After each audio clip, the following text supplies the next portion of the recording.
In this universe, Stephen Strange doesn't lose his hands. He loses his heart.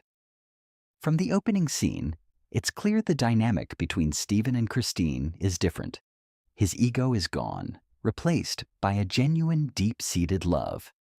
This sets the stage for a much more personal tragedy than the one we saw in the original MCU film. The car crash sequence is a masterpiece of tension.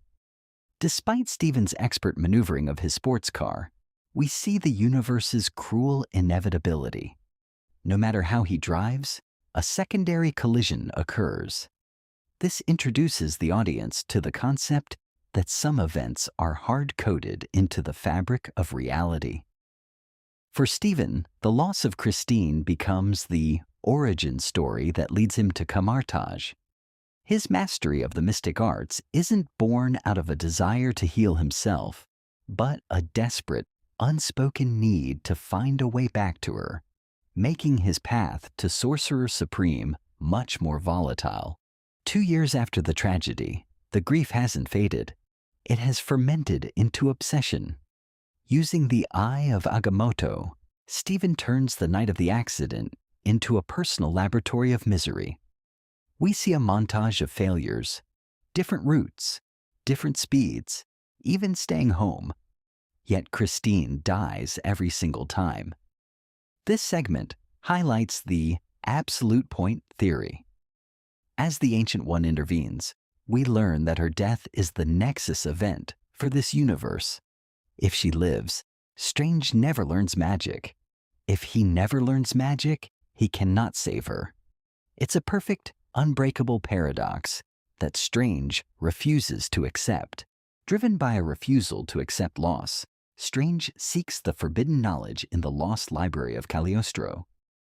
This is where the visual storytelling peaks.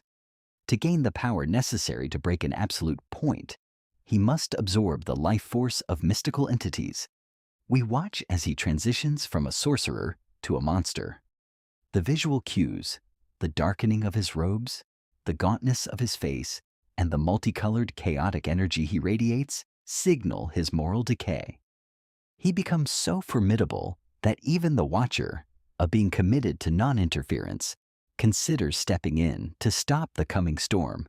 The narrative twist of the split reality brings the internal conflict to life. The Ancient One used dark magic to divide Strange into two beings, one who accepted the loss and one who became consumed by it. This battle is the emotional climax.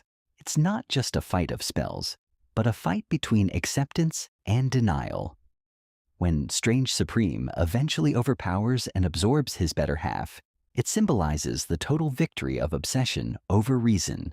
He achieves the power of a god, but loses the wisdom that makes a hero. The finale is a haunting exercise in be careful what you wish for. Strange breaks the absolute point and brings Christine back, but the paradox immediately begins to unravel the universe. The visuals here are striking. The world literally melts away into black ink.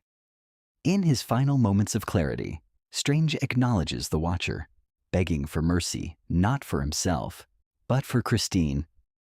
The Watcher's refusal is the ultimate cold truth of the multiverse.